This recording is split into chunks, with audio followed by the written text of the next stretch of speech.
자, 안녕하십니까. 이시민의 주식뉴스공장 12월 26일 모닝 브리핑을 미리 정리를 해서 올려드리도록 하겠습니다.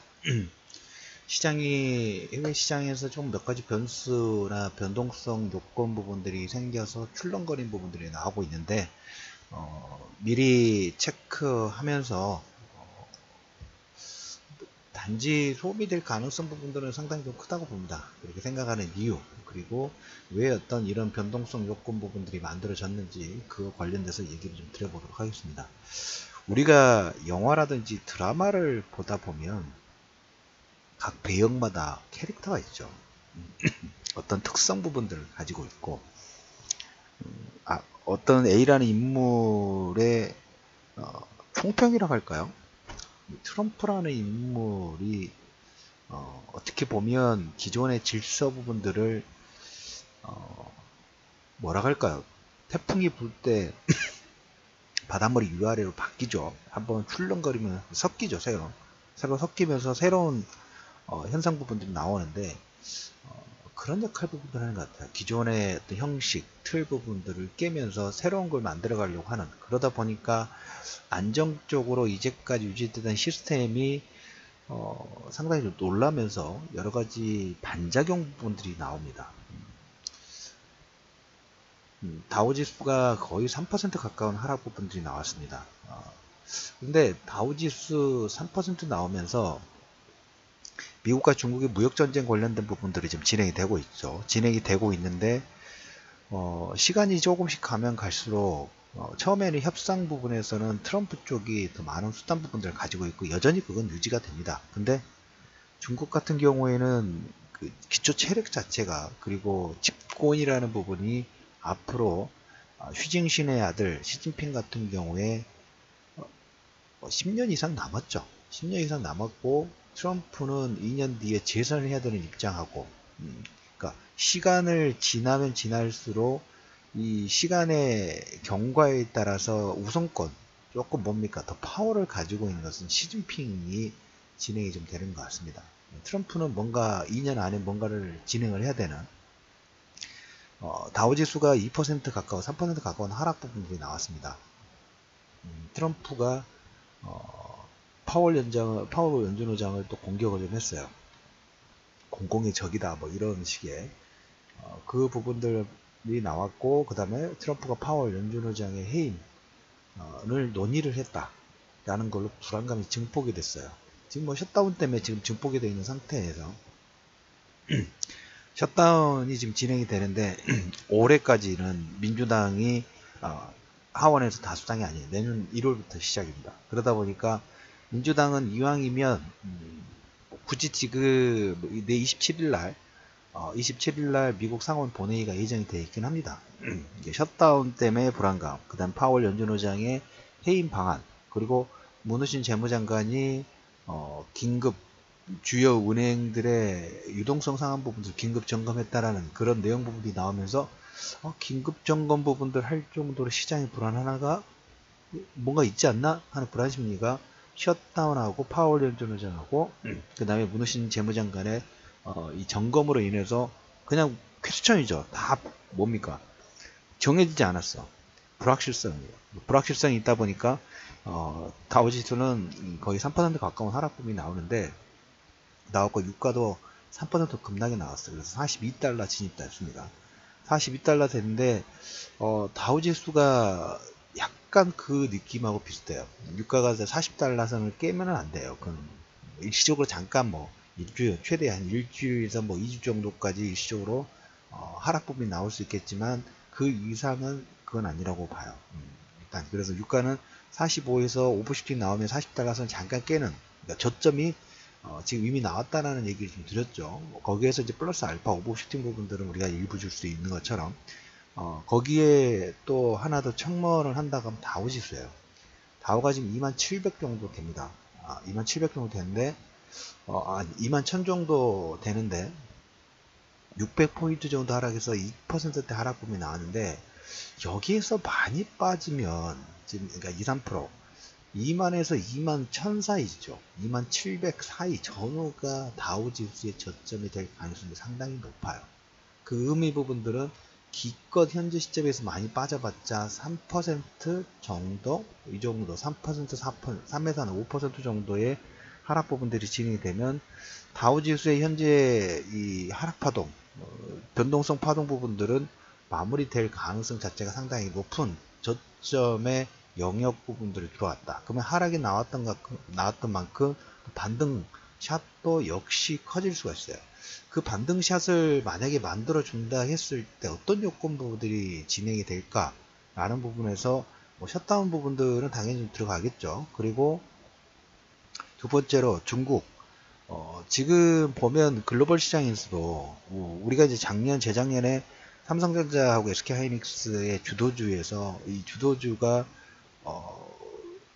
극점을 찍었다라는 얘기를 제가 자주 드렸죠. 다루면서 이제 산업재 사이클 부분도 바뀌고 있다라는 말씀을 좀 드렸는데 2019년도에 우리가 글로벌 시장에서 계속 주목해야 될 곳은 중국 플러스 이쪽 아시아 쪽이라고 말씀드렸어요. 신흥국이라고 말씀을 좀 드렸어요. 미국은 시간이 약간 필요합니다. 왜? 어떤 시간? 하원을 장악한 그 민주당이 이제 예산안 관련된 부분들을 잘 협의를 하지 않죠. 여기에 트럼프 스캔들, 이걸 가지고 지금 어떻게 보면 트럼프를 바로로 공격 부분들 좀 하고 있고, 그러면 여기서 트럼프가 반격하던 부분들로 시리아 철군 관련된 부분이 나왔고, 그 다음에 국방부 장관도 이번에 경질시켜버렸죠. 그리고 시리아 사건하고 아프가니스탄, 그리고 이제 북미 정상회담을 통해 가지고 기존의 미국이 가지고 있는 글로벌 시장에 있었던 체계 부분들을 계속 흔들고 있죠. 그러니까 내부적으로는 트럼프가 설 자리가 그렇게 많지 못해요. 우리나라가 약간 비슷한 게 뭐냐면 우리나라 모든 언론 부분들이 정부의 어떤 사소한 일 부분들을 다 트집을 잡아가지고 계속 발목을 잡죠. 트럼프도 약간 비슷합니다. 트럼프 뭐 블룸버그라든지 CNN이라든지 뭐 군산복합체의 자금으로 만들어진 언론 같은 경우에 트럼프의 행동 자체를 계속 뭐 공격거리죠. 팍스티브 정도만 트럼프의 약간 그 긍정적인 기사 부분들 써주다 보니까 트럼프가 회담 부분들이라든지 기자회견보다는 트위터로 모든 걸 진행하는 그런 거 약간 비슷하다고 보시면 돼요. 그래서 트럼프는 그 미국 내부적으로 민주당과의 알력 싸움하고 그 다음에 스캔들 관련된 부분, 그 다음에 그 특검 이거의 문제 부분들을 외국에서 풀어가려고 하는 그런 현상 부분들이 아마 내년에 나올 것 싶어요. 그래서 그러다 보니까 미국 시장의 중심축이 인프라 건설 관련된 부분들이 진행되기 전까지는 약간 붕 떠있는 상태라고 할까요? 그러니까 붕 떠있는 상태라고 보시면 돼요. 그래서 어떻게든 해외 쪽에서 뭔가 무선권을 잡아가려고 하는 트럼프의 정책적인 부분들이 진행되지 않을까. 그러다 보니까 이제 뭐 파월 연준 의장에 대해서 계속 금리 인상 관련된 공격 부분들 하는데 내년에 금리 부분들은 이미 기조 자체가 뭐 3번에서 2번 이상으로 꺾였죠. 근데 트럼프는 좀 더 공격적인 대화 부분들이 나와 주기를 기대를 하고 있는 것 같아요. 그래서 파월 연준 의장의 해임 논란 부분들이 하지만 연준 회장 파월 안 돼요. 될 수가 없는 그런 구조라는 얘기를 첫 번째 들어보도록 하겠고, 셧다운 관련된 부분들은 민주당이 하원을 중간선거를 통해 장악했기 때문에 뭐 27일 날 회의 부분들 백악관에서도 보면 국경장벽 건설 예산 관련된 부분들을 기존 요구 예산 50억 달러 정도 낮춘 절충안을 제시를 좀 했어요. 그래서 어차피 뭐 셧다운 올해 3번 진행이 됐지만 초기에 말씀을 드렸던 것처럼 서로 그냥 사파 싸움 정도로 보시면 될 것 같아요. 근데 시장에서는 지금 자체가 미국 시장이 그 자사주 매입 부분도 끝나고 감세한 부분도 끝나다 보니까 뭔가 또 플러스 알파가 없나라는 불안 심리가 자극이 되면서 근데 바닥권은 거의 가까워져 갔어요. 많이 빠져봤자 1000에서 1500 정도만 뭐한 5%, 4에서 한 5% 정도 전후의 하락 부분들이 어떻게 보면 유가 40달러 선하고 거의 비슷한 저점이 될 가능성이 자체가 높다. 근데 이제 다우지수 같은 경우에 뭐 트럼프가 파월, 그 다음에 문우신, 이런 내용 부분들이 나오다 보니까 많이 출렁거린 부분들이 좀 나왔죠. 그러다, 유가도 그래서 43달러. 그래서 이제 어떻게 보면 달러가 출렁거리니까 안전자산이라 할 수 있는 일본의 엔화하고 스위스 프랑이 반등을 하는 그래서 일본 니케이 같은 경우에는 일본도 수출 주도형 국가다 보니까 환율에 상당히 민감해요. 민감하다 보니까 엔화가 강세가 진행이 되니까 니케이 지수도 하락 부분들을 진행할 수밖에 없는 그런 구조 부분들이 좀 됐죠. 그래서 그런 측면 부분들 보시면 될 것 같고, 근데 우리나라 원화는 뭐 1125원 정도니까 그렇게 뭐 크게 영향 부분들 받지 않고 있다. 여기 이제 오늘 보시면 중국 같은 경우에 이제 시장의 중심축이 미국에서 서서히 이쪽 미국에서 우리가 전기전자 쪽에서 산업적 사이클로 옮기는데 시간이 좀 걸렸죠. 그것 마찬가지로 글로벌 시장의 주도의 흐름 부분들을 보이는 국가가 중국이 될 가능성이 상당히 커지고 있어요. 위안화가 절상 공시 부분들 나왔고, 관련 기사 부분들을 텔레그램 카카오톡에 올려드렸습니다. 그래서 그 기사 부분 메신저를 받으실 분들은 그 방송에 밑에 보시면 방송 내용 보기에 보시면 정리를 좀 해드려서 올려드리죠. 그 내용의 링크를 메신저 카카오톡 텔레그램 메신저 올려드릴 테니까 그 링크 타고 들어오시면 될 것 같다는 말씀을 좀 드려보도록 하겠고, 중국 같은 경우에도 보면 이제 다음 주부터, 다음 주는 2019년도입니다. 중국 재정부가 700개 제품에 대한 관세 잠정 인하 부분들 진행하고, 미리 얘기를 드렸던 것처럼 주간전략, 그래서 1부, 2부, 중국의 개방정책 관련된 부분, 중국 경제공작회의하고, 그 다음에 개방정책 관련된 부분들을 자세하게 좀 설명을 드렸어요. 지재권 관련된 부분이 핵심적인 사항 부분들인데, 중국이 이제 미국의 강제 기술 이전 금지를 전폭적으로 수용했다라는 얘기를 드렸죠. 지재권 보호하고, 그 다음에 이 강제 기술 이전은 어떤 내용이냐면, 중국에 투자하는 외국 기업들이 뭔가 합작이라든지 뭔가 진행하려면 가지고 있는 기술을 중국 기업에게 뭐라 할까요? 넘겨줘야지만 이제까지 합작이 원활하게 진행됐던 그런 케이스가 있어요. 그게 어떻게 보면 기본 중심이었어요. 근데 그렇게 강제적으로 뭐 상업적인 뭐 기술 협력 부분도 권장하긴 합니다만은 행정수단으로 진행하는 것은 이제 그만. 어떻게 보면 지재권이 좀 더 강화됐다는 의미 부분들을 보시면 될 것 같아요. 그래서 이 내용은 중국이 계속 그래서 말씀드리지만 뭔가 개방정책 부분들을 하고 미국에 줄어드는 소비 여력, 그 다음에 어떤 경제 여력 부분들을 중국 쪽에서 흡수를 하고 있는 그런 과정이라고 말씀을 드렸죠. 그게 지금 점점 확대되는 측면 부분들이고, 중국은 거의 바닥 나왔어요. 중국은. 그리고 그러다 보니까 위안화도 절상복이 나오고, 700개 품목 제품 관세 인하를 하다 보니까 시장에서, 글로벌 시장에서 지금 뭐 최근에 여러분들 글로벌 펀드의 유입 관련된 부분들을 자료를 올려드렸죠. 신흥국, 선진국 쪽에서는 자금이 유출되고 있는데 신흥국 쪽에서는 자금이 유입되고 있다는 측면 부분들을 보시면 될 것 같아요.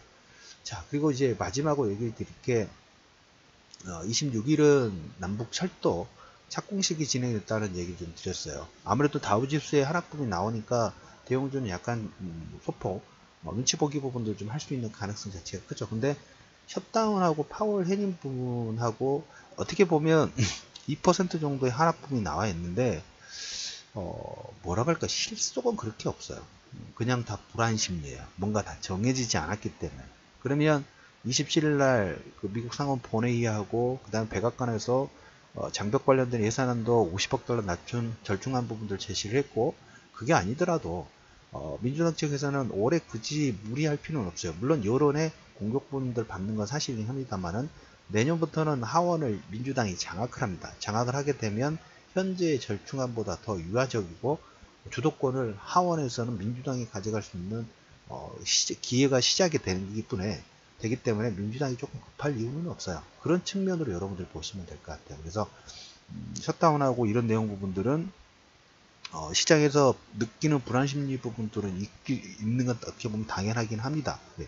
세 번째를 진행하는 부분이고, 힘 자체가 이전에는 상원과 하원을 장악했던 공화당 쪽에서 이제 민주당이 가고 있는 하원의 주도권 부분을 이전하는 그런 시점 부분이다 보니까 조금 더 불안 심리 부분을 느낄 수 있는 내용이긴 합니다만은 실속은 그렇게 많지는 않은 것 같습니다. 그렇게 보시면 될 것 같고, 26일 날 남북철도 착공식으로 인해서 6시부터 우리나라 100명이 개성 판문역으로 이동한다는 얘기를 드렸습니다. 거기에 일단 관심권 좀 크게 두실 필요가 있다는 얘기를 드리면서 12월 26일 이슈맨의 주식뉴스공장 모닝 브리핑을 마무리하도록 하겠습니다.